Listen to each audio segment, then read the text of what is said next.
Welcome back to the Ancestral Findings podcast. The city of Providence is the capital of the state of Rhode Island. It is one of the oldest cities in the United States and was created as a haven for religious dissenters from the Puritans of Massachusetts Bay Colony. It has been an important city to the colonies and the country since its founding.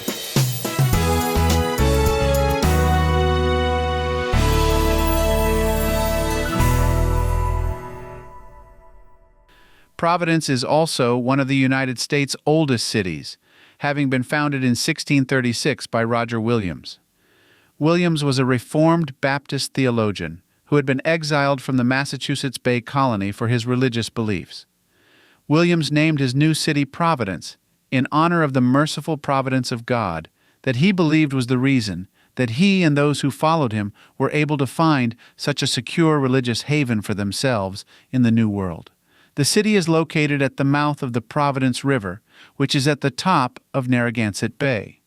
The city is one of the first in the nation to become an industrial one. It was noted for its textile manufacturing early on, and later became a hub for jewelry making, machine tool manufacturing, and silverware manufacturing. In today's modern times, there are 8 hospitals in Providence, which is a lot for any one city, as well as 7 colleges and universities. These things have changed Providence's primary industry from manufacturing to healthcare and higher education. There is still manufacturing going on in Providence, but it is not the primary industry there anymore. The city of Providence is the 3rd most populous city in the New England area, behind only Boston and Worcester. The little colony of Providence eventually merged with other small colonies in the area to become the larger colony of Rhode Island and Providence Plantations, usually known by its shorter name of Rhode Island. It was a popular destination for religious dissenters from the Massachusetts Bay Colony in its early decades, as Williams had a policy of welcoming anyone there, regardless of their religious views, something that did not endear him to the Puritan authorities in Massachusetts. In fact, they viewed him and his colony as a thorn in their sides, and often referred to it as the derisive phrase Rogue Island instead of Rhode Island, because of what they saw as the heretics it harbored. The city of Providence was burned down by Narragansett Native Americans in March of 1676 during King Philip's War. This was done even though Williams had established excellent relations between his colony and the native religious leaders who were waging war with the New England colonies.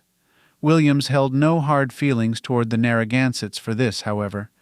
Instead, the Rhode Island colonial legislature, under Williams's direction, issued a proclamation formally rebuking the other New England colonies for pushing the Narragansetts to war with them. When the Revolutionary War came along, the citizens of Providence were among the first casualties of it. In fact, they got a head start in the Gaspee Affair of 1772. The colony of Rhode Island, with Providence leading the way, was the first of the 13 colonies to renounce its allegiance to the British Crown. On the other hand, it was the last of the original 13 states to ratify the newly proposed U.S. Constitution, and only did so after they were given assurances that a Bill of Rights would be added to it. After the Revolution, Providence became the 9th most populous city in the new nation. Its economy, which was originally based on shipbuilding, fishing, and other maritime ventures, moved to manufacturing. Its importance in manufacturing grew over the next 2 centuries, until it was hosting some of the largest manufacturing plants in the country by the early 20th century. A few of the big-name manufacturing plants that were located in Providence at that time included Gorham Manufacturing Company, Nicholson File, and Brown & Sharp. The citizens of Providence ratified a charter in 1831 that made them an official incorporated city. This was just after the city's population went past 17,000 people. The citizens decided the city government should be headquartered in the Market House, which was located in Market Square. It stayed there from 1832 to 1878, and was not only the geographical center of the city, but also its social center. As the city's population grew, the city government outgrew its original building, and the city council made a resolution in 1845 to build a new municipal building. This building was completed and named Providence City Hall in 1878. At the time of the Civil War, the city of Providence was divided over the issue of slavery.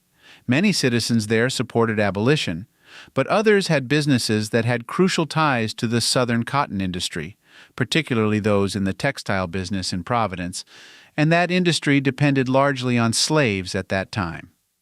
Even though there was this divide in Providence and an ambivalence about the war in general in that city, their military volunteers regularly exceeded their federally demanded quota. The manufacturing industry in Providence also proved to be of crucial importance to the Union. After the war, Providence thrived as a city in every way, and immigrants from other states and other countries brought the population of the city higher and higher.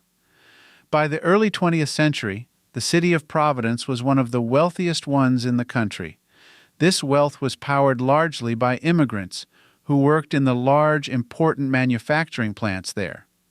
A wide variety of products were made in Providence at that time, including tools, steam engines, silverware, textiles, screws, and other interesting things. Like most other major cities in the United States, Providence went through a bit of urban decline in the 1970s and 1980s.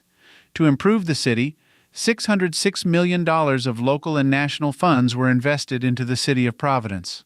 A larger push for revitalization of the downtown area came in the 1990s, which resulted in the realignment of the north-south railroad tracks, taking out the large railway viaducts that divided downtown from the Capitol building, creating Water Place Park by uncovering and moving rivers that had been hidden by paved bridges, building the Fleet Skating Rink, which is today known as the Alex and Annie City Center, and building the Providence Place Mall.